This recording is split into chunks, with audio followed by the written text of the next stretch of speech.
What happens to the world when the Wi-Fi goes down and the GPS fails? While younger generations scramble for a signal, Generation X is already miles ahead because they have a cognitive backup drive forged in the analog era. They are the only ones who truly know how to navigate a total system collapse. That is resilience. And understanding why reveals something crucial about what we have lost in our rush toward constant connectivity. Let's start with something most people take for granted. You're 10 years old and you need information for your school report. Not a question for Google, an actual research project. Here's what you do. You go to the library. You walk to the card catalog, those wooden drawers filled with thousands of typed index cards. You flip through them, looking for your topic. You find a call number. You write it down. You walk into the stacks, those towering shelves of books organized by the Dewey Decimal System. You find your section. You scan the spines, looking for your number. You pull out a book that weighs 3 pounds. You carry it to a table. You open it. You read through the table of contents. You find your chapter. You read it. You take notes by hand. And if that book does not have what you need, you go back to the card catalog and start again. This process takes hours, sometimes days. And here is what it did to your brain. It built what neuroscientists now call spatial memory networks. You learned to hold complex organizational systems in your head. The card catalog was not just alphabetical. It was cross-referenced by subject, author, and title. You had to understand how information was structured, how knowledge was categorized, how to navigate from general to specific. Your brain created actual neural pathways for information retrieval that did not depend on a search algorithm.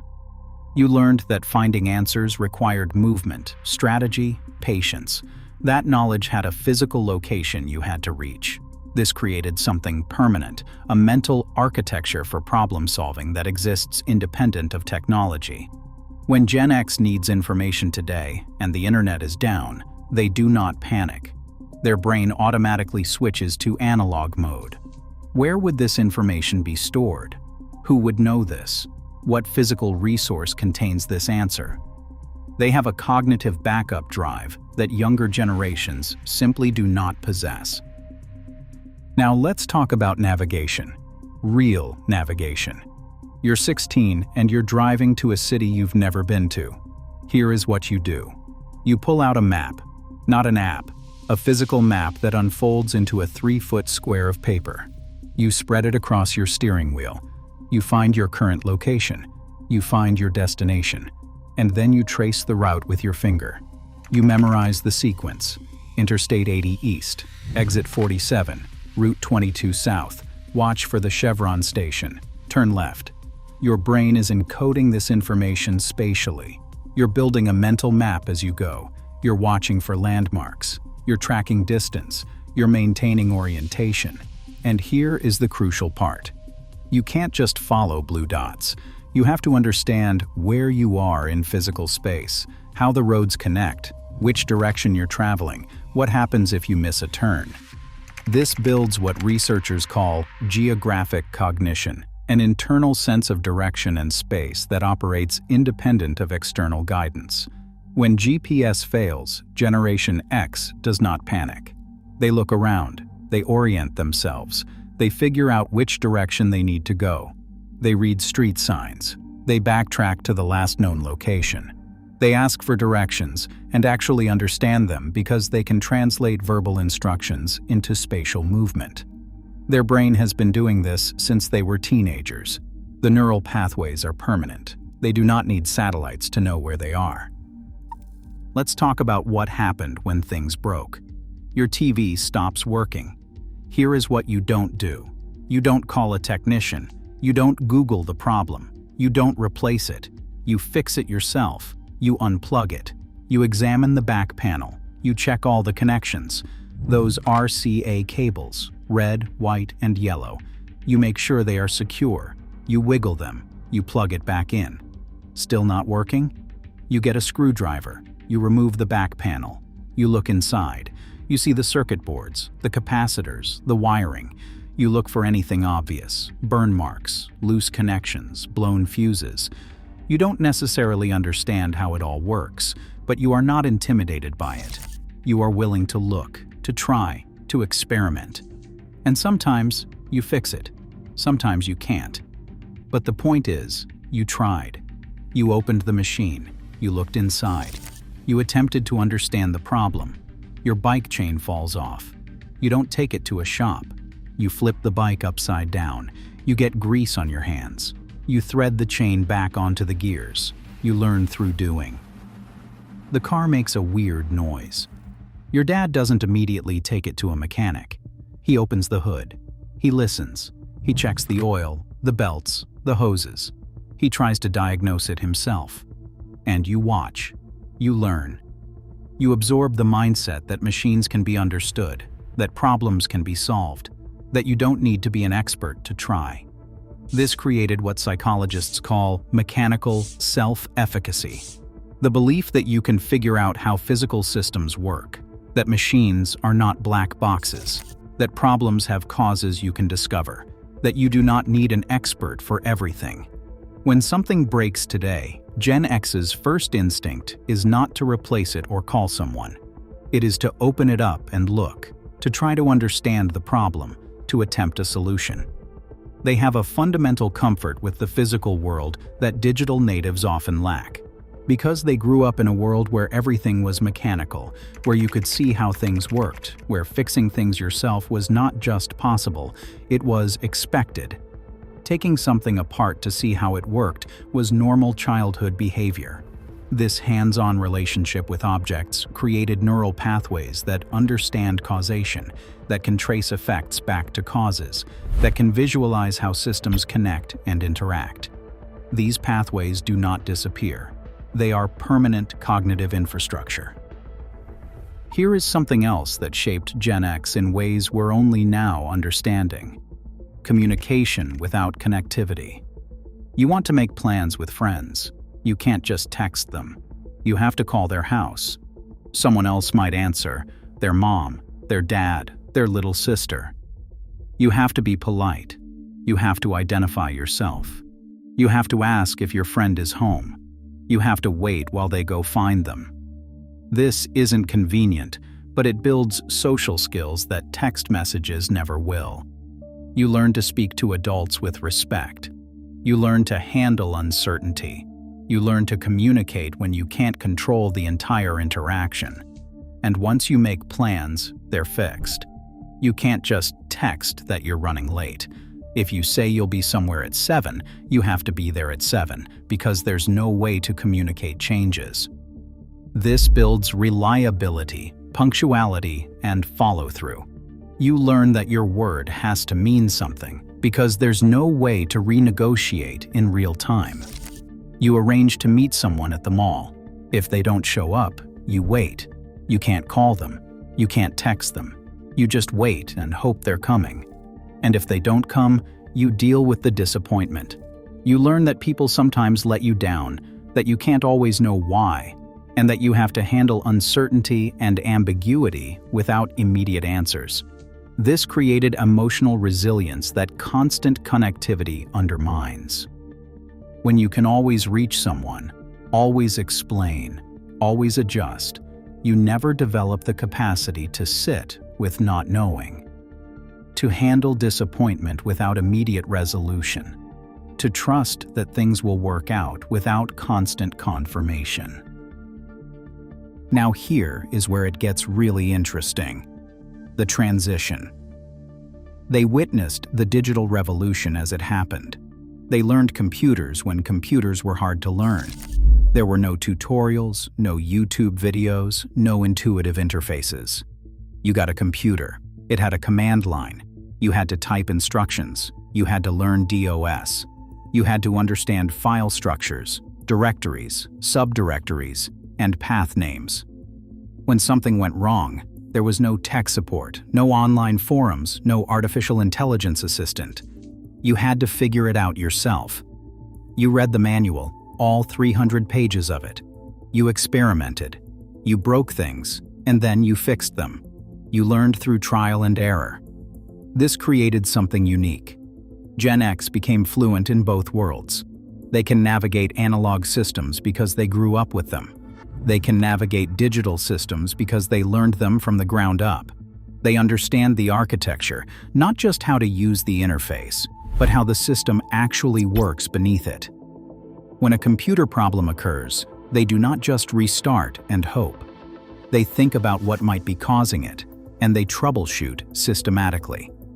They understand that digital systems are built on logical structures they can decode. This dual fluency is unprecedented. Older generations never fully adapted to digital.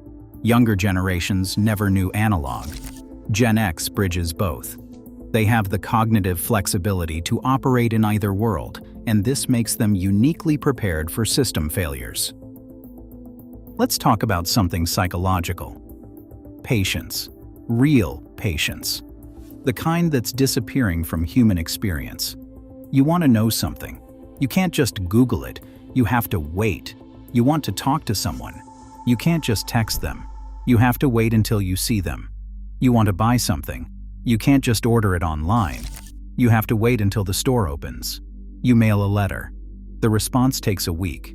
You develop film. It takes 3 days. You record a song off the radio. You might wait months to hear it again. Your entire childhood is structured around waiting. And this does something to your brain. It builds what neuroscientists call delayed gratification circuits. Neural pathways that can tolerate the gap between wanting and having. That can maintain focus despite not having immediate results. That can pursue goals even when feedback is slow. This creates adults who don't panic when things take time, who can work on problems that don't have instant solutions, who can maintain direction even when progress isn't immediately visible. This is persistence. When systems fail, when solutions aren't instant, when you can't just Google the answer, Gen X doesn't experience the same anxiety younger generations do, because their brain is wired for delay, for patience, for persistence through uncertainty. They learned young that most good things take time, that waiting is part of the process, that you don't give up just because the answer isn't immediate. Now let's talk about the latchkey kid phenomenon. It created something specific. You are 8 years old and you come home from school. The house is empty. Your parents are at work. You let yourself in. You are alone for 3 hours, and you have to handle everything that happens in those 3 hours yourself. You are hungry, so you make food. You are bored, so you entertain yourself. Something breaks, and you figure it out. You have a problem, and you solve it. Nobody is coming to help. Nobody is monitoring you. Nobody is managing your time. You are entirely responsible for yourself. And this happens every day for years. This builds what researchers call autonomy. This is the ability to operate independently, to self-direct, to problem-solve without external support, and to manage your own emotional state without intervention. When systems fail, when help is not available, when you cannot just call someone, Gen X automatically switches into self-sufficient mode. They have been self-sufficient since elementary school. They do not wait for rescue. They do not expect someone else to fix it. They assess the situation, and they handle it themselves. This is not learned behavior. It is ingrained. It is automatic. It is how they have operated since childhood. Here is what most people do not understand about Gen X. They are not resistant to technology. They are not nostalgic for the past. They are not anti-progress. They are just not dependent. They know both systems. They can use GPS, and they can also read a paper map. They can use Google for information, and they can also research without the internet. They can text, and they can also have face-to-face conversations. They use technology as a tool, without needing it as a crutch. This distinction is crucial. For younger generations, technology is infrastructure. It is not optional. It is not simply a tool they use. It is the foundation their entire life is built on. When it fails, everything fails. But for Gen X, technology is an enhancement. It makes things easier, faster, and more convenient. If those systems disappear, they still have the underlying skills to continue functioning. They did not learn these skills as backup plans. They already have them.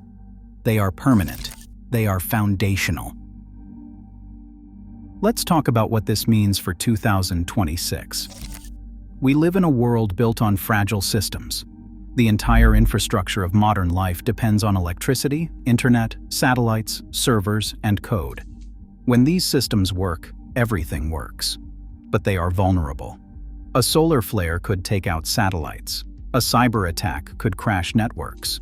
A power grid failure could shut down entire regions. And when this happens, who is prepared? Not the people who have never known life without connectivity. Not the people whose entire existence is mediated by screens. Not the people who have never had to navigate, research, problem solve, or function without digital assistance. Gen X are not preppers. They are not survivalists. They are not preparing for the apocalypse. They simply have a cognitive foundation that predates digital dependence. They know how to exist when systems fail because they spent their formative years existing without those systems. This is not theoretical.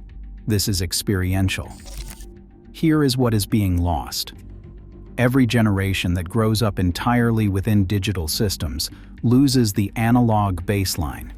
They never develop the neural pathways for physical navigation. They never build the patience for delayed information. They never learn the mechanical confidence that comes from fixing things themselves. They never experience the autonomous functioning that comes from unsupervised childhood. And this creates a civilization-level vulnerability because we are building everything on systems that we are forgetting how to function without. Gen X represents something irreplaceable. They are the last generation with one foot in each world, the last bridge between analog and digital. When that generation is gone, so is the institutional knowledge of how to function when the systems fail. This is not about superiority. It is about capability. About having skills that cannot be downloaded. About neural pathways that form through experience, not information. About the difference between knowing how to use a tool and knowing how to function without it. So what do we do with this? How do we preserve this knowledge? How do we teach analog resilience to generations who have never experienced analog existence? First, we have to recognize what has been lost. We have to acknowledge that constant connectivity comes with cognitive costs, that convenience creates dependency, that making everything easier makes us less capable. Second, we have to deliberately create opportunities for analog skill building. Teach navigation without GPS, research without the internet, problem solving without tutorials, face-to-face communication without screens, not as nostalgia, but as necessary capabilities. Third, we have to value the knowledge Gen X carries.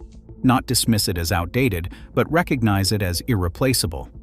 These are people who can function in both worlds, who can bridge the gap, who carry skills that cannot be recreated through digital means. They are not relics, they are resources. Here is the reality. We do not know what the future holds. We do not know which systems will fail or when. We do not know what crises will emerge or how we will need to adapt. But we know one thing. The generation that can function with or without technology has an advantage over the generations that can only function with it. Gen X is not special because they are tougher or smarter or more resilient by nature. They are prepared because their formative years required capabilities that technology has since made optional. And those capabilities are still there, still functional, still available. They are the cognitive backup drive that works when everything else crashes. They are the bridge between the world that was and the world that might be again. They are the only generation that truly masters analog resilience because they are the only generation that had to. And in a world built on increasingly fragile digital foundations, that might be the most valuable skill anyone possesses, not the ability to use technology, but the ability to function without it. That is not nostalgia. That is survival insurance. And only one generation carries the policy.